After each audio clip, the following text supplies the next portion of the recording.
الأصدقاء salam alaikum, bonjour ou bonsoir les amis, j'espère que vous allez bien. En tout cas, c'est ce que je vous souhaite et pour le meilleur de toutes les situations.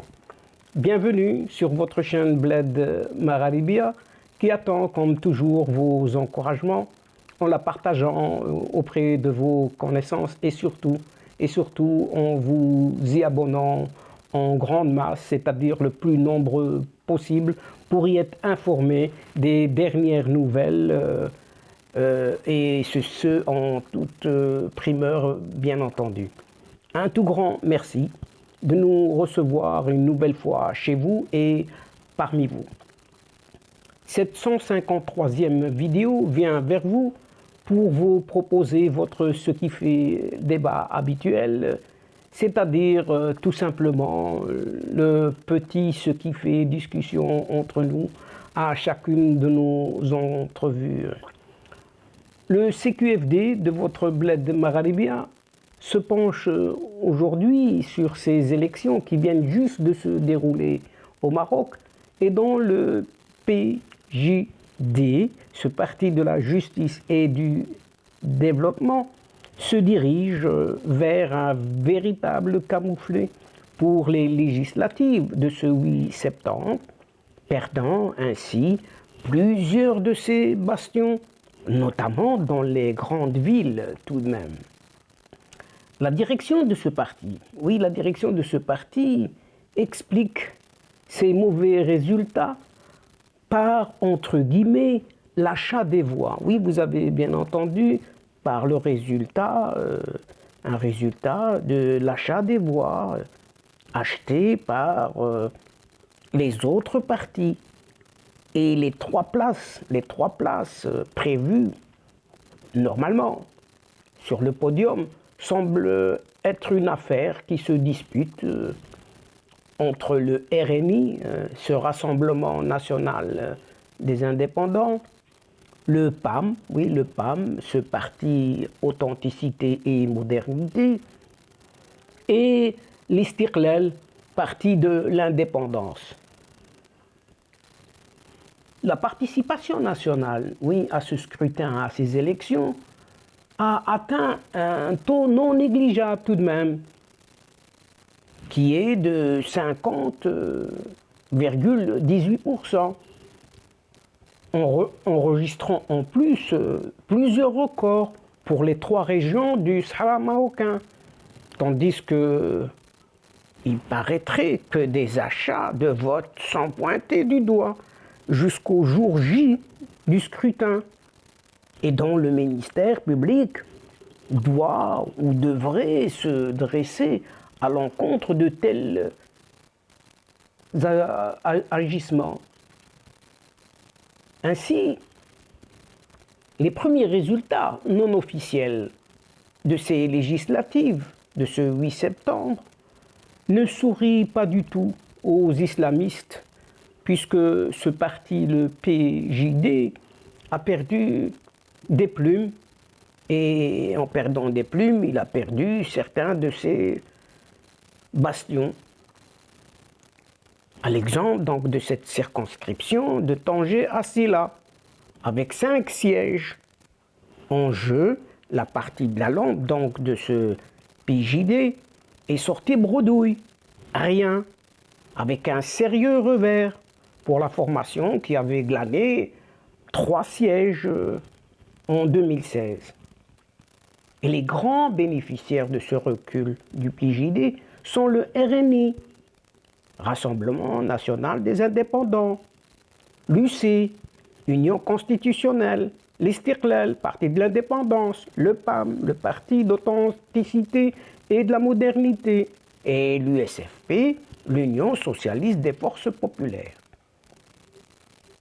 Un autre exemple, celui de Oujda, les frères de Saad el-Din al-Uthmani, et n'y voyez pas de jeu de mots, donc les frères de Saad el-Din al-Uthmani avaient aussi rendez-vous avec la déroute, puisqu'ils ont perdu les 2 sièges qu'ils avaient récoltés en 2016.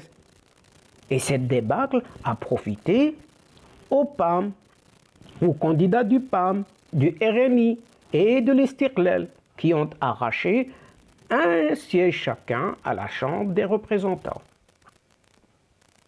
Ces mauvais résultats du PJD ont été enregistrés également à Mohammedia, où la liste des islamistes a cédé du terrain face à l'avancée du RNI, l'Istiqlal et le PAM. Toujours les mêmes. Et même constat. À ce stade où les 3 sièges en jeu sont revenus au RNI, PAM et l'Istiqlal. Alors que dans certaines circonscriptions de Casablanca, le PJD a été largement dépassé par ses principaux concurrents. Et c'est ainsi qu'à Mer Sultan El-Fida, le RNI, le PAM, l'Istiqlal se sont répartis entre eux les 3 sièges. En revanche, à Ben Nsir Sidi Othman, l'UC, cette union constitutionnelle, s'est frayé une place aux côtés des partis de la Colombe et du Tracteur, donc du RNI et du PAM. Tandis qu'à Hay Mohammadi Aïn Sba, le PJD n'a pu faire mieux, laissant à ses 3 concurrents et à l'USFP le partage des 4 sièges, alors qu'en 2016, les islamistes avaient 2 députés dans cette circonscription. Et à Nador, oui, à Nador, les électeurs ont également sanctionné le PJD en offrant les sièges, tout simplement, à l'USFP, le PAM et le RNI et l'Istiqlal. Même constat à l'Ayoun, où les candidats de la balance, du Tracteur et de la Colombe sont arrivés premiers. À Rabat, Océan, Saad el-Din el-Uthmani en personne. Oui, en personne. Mais aussi Nabil Ben Abdallah, le PPS, se sont fait dépasser par le candidat du RNI, le jeune candidat du PAM, Mehdi Ben Saïd, celui de l'Istiqlal et celui du MP, de ce mouvement populaire. En revanche, à Agadir, le PJD a pu sauver les meubles en réussissant à glaner un siège dans une circonscription aux côtés du RNI, le PAM et l'Istiqlal et l'USFP. Tandis qu'à Fès, Driss Azzami du PJD a réussi à garder son fauteuil de député. Et c'est le cas aussi du candidat des islamistes à Meknes. Forcé de constater que les têtes d'affiche du PJD avaient anticipé cette déroute et ils se sont relayés sur le site du parti pour pointer un recours massif, eh oui, à l'achat des voix, avec un message martelé notamment par un certain Aziz Rabah, un autre Abdallah Bouannou, et encore un autre, Abdelhaq al-Arabi, ce directeur général du parti. De son côté, Saad el-Din el-Uthmani a fait une sortie médiatique pour remettre en question la crédibilité de ses résultats, allant jusqu'à exiger du ministère de l'Intérieur de remettre les procès verbaux des opérations de dépouillement des voix au parti, tel s'il avait un doute sur le déroulement de ces élections, de ce scrutin. Mais ce n'est rien d'autre qu'une débâcle. Oui, cette débâcle enregistrée dans des traditionnels bastions des islamistes ne peut être expliquée uniquement par le nouveau quotient électoral et l'achat présumé de voix, puisque les conditions de la désignation déjà de Saad el-Din el-Uthmani pour former un gouvernement en mars 2016, rappelons-nous-en, ont laissé de profondes séquelles, rien qu'au sein de ce parti. Depuis, les divisions sont devenues criantes entre 2 courants, les ministres contre les fidèles de Rappelons-nous de ce Abdelilah Ben Kiran qui se sont opposés au grand jour et parfois avec violence. Et pour rappel, dans sa vidéo live du 5 septembre dernier, Abdelilah Ben Kiran en personne s'est gardé d'appeler les Marocains à voter pour son propre parti, c'est-à-dire ce PJD.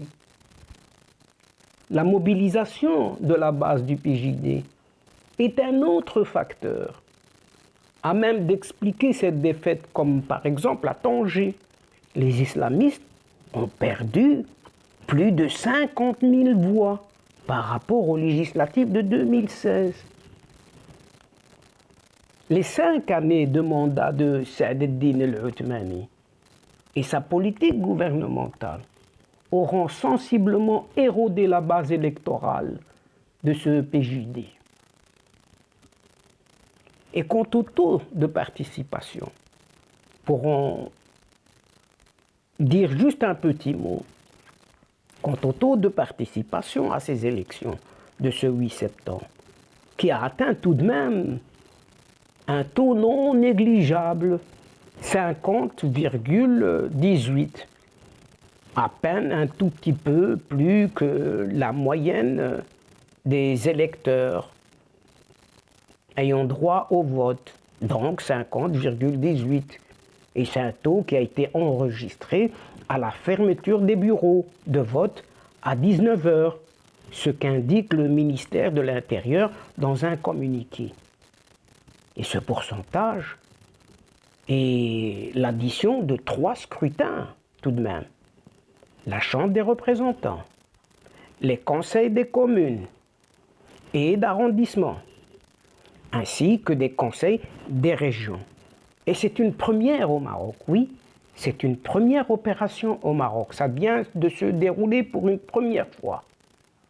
Pour rappel, les participations des électeurs au communal et régional du 4 septembre 2015 et les législatives du 7 octobre 2016 ont atteint respectivement pour les premières 53,6% et pour la seconde, c'est-à-dire la législative du 7 octobre 2016, elle a atteint un taux de 42,11%.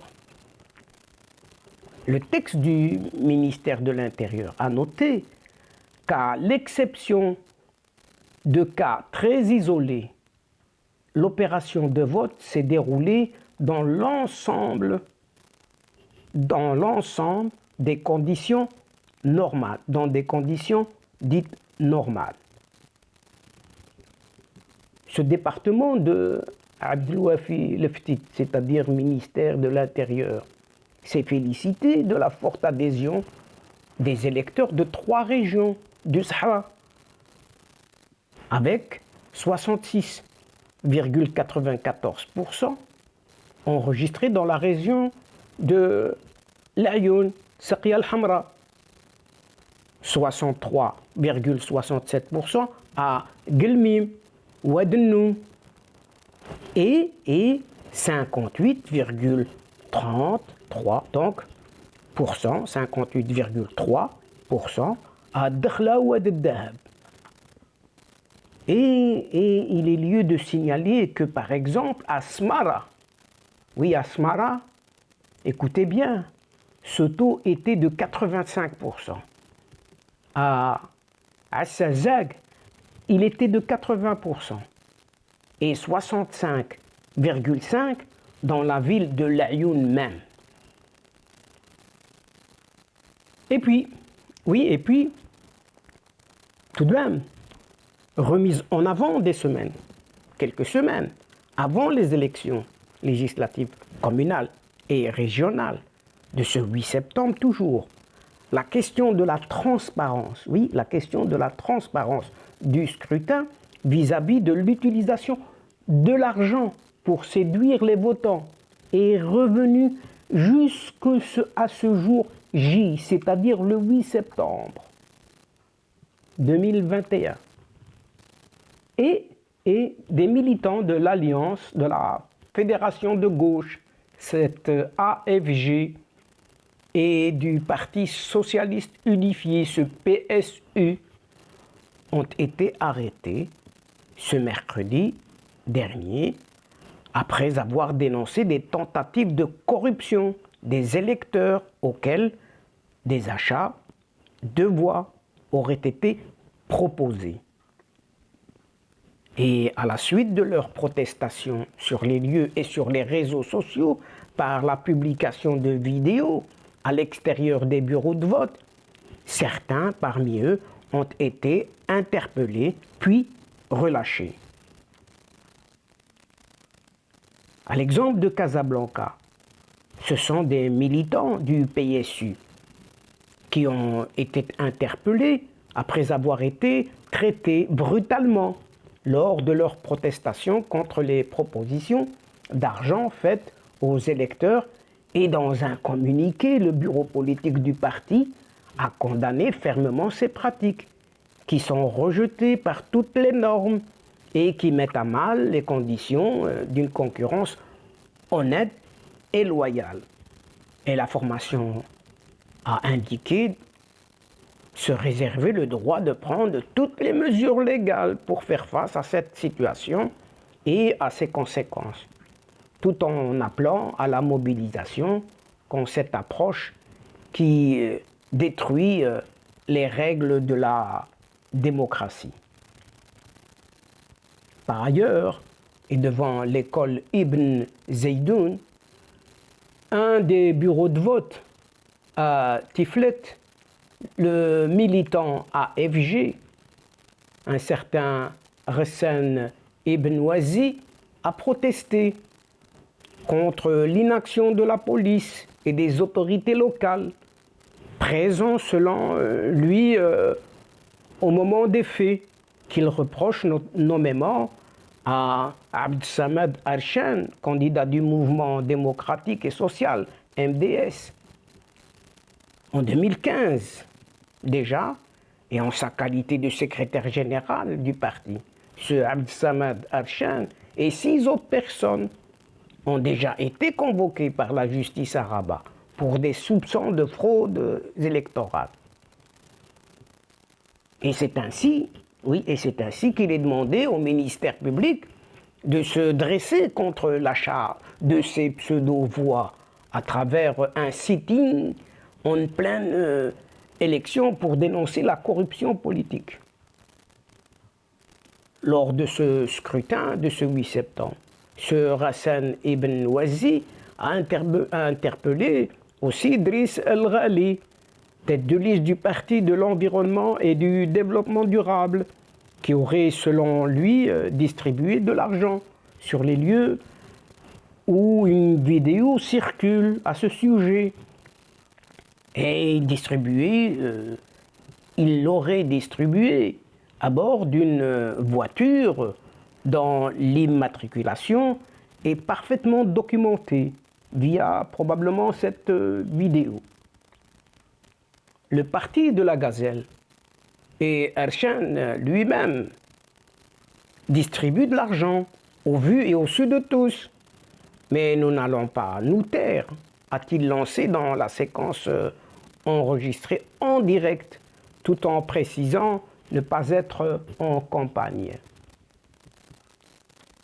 À sa remise en liberté, ce Hassan Ibn Wazi a indiqué que des procès-verbaux ont été réalisés tout en notant le comportement noble des agents du commissariat et la mobilisation des militants de cette AFG, et de l'USFP et des associatifs qui se sont rendus sur place. La question de l'utilisation de l'argent dans le cadre de ce scrutin pour monnayer les voix des citoyens fait polémique depuis plusieurs semaines, alors que les partis politiques se jettent ou se rejettent la responsabilité. Déjà le 31 août dernier, l'association marocaine de protection des biens publics a saisi la présence du ministère public en déposant plainte contre X. Et cette même ONG, cette organisation non gouvernementale, a notamment demandé à ce que des chefs de parti soit entendu par la justice. Et au lendemain, justement, au lendemain de cette plainte contre X, déposée par l'Association marocaine de protection des biens publics, cette fameuse AMPBP, à la suite des déclarations relayées par les médias au sujet du financement des campagnes électorales attribuées aux secrétaires généraux du PJD, du PAM et du PPS. Toutes ces formations, oui, toutes ces formations ont jeté la responsabilité sur des partis politiques taxés d'employer des fonds à outrance dans le cadre du scrutin de ce 8 septembre dernier, et c'est auprès de l'agence France Presse, l'AFP, que le secrétaire général du parti Authenticité et Modernité, le PAM, a désigné ce jeudi le Rassemblement national des indépendants, le RNI, comme responsable. Abdellatif Wahbi a notamment accusé la formation de Aziza Khanouch d'inonder la scène politique avec de l'argent. Le parti du progrès et du socialisme, le PPS, a accordé ses violons avec le PAM par le biais de Nabil Ben Abdallah, et le secrétaire général du livre a également pointé du doigt le RNI, qui selon lui a donné des sommes d'argent à la vue de tous pour attirer les candidats d'autres partis. Pour sa part, le parti de la justice et du développement, le PJD, n'a pas nommé de formation politique, mais il a dénoncé mercredi dans un communiqué l'utilisation obscène de fonds pour attirer les électeurs et certains superviseurs des bureaux de vote. Auprès de l'AFP, la formation de Aziza Khanouch, le RNI donc, a souhaité ne pas commenter ces allégations, sont juste rejetées dans un simple petit communiqué. Et justement, c'est dans cette ambiance que des demandes, oui, des demandes d'audition de Saad-Eddin Al-Othmani lui-même, avec Abdellatif Wahbi et Nabil Ben Abdallah, ont été introduites par la justice. Cette réaction du PJD est intervenue au lendemain de la correspondance de cette fameuse association AMPBP à la présidence du ministère public, où l'ONG, donc cette organisation non gouvernementale, a demandé à ce que la justice auditionne Saad-Eddin Al-Othmani lui-même, donc ce chef du gouvernement, et secrétaire général du parti islamiste, rappelons-le tout de même, avec ce Nabil Ben Abdallah, haut responsable dirigeant de ce PPS, avec Abdellatif Wahbi du PAM, concernant leurs déclarations relayées par les médias depuis déjà août dernier.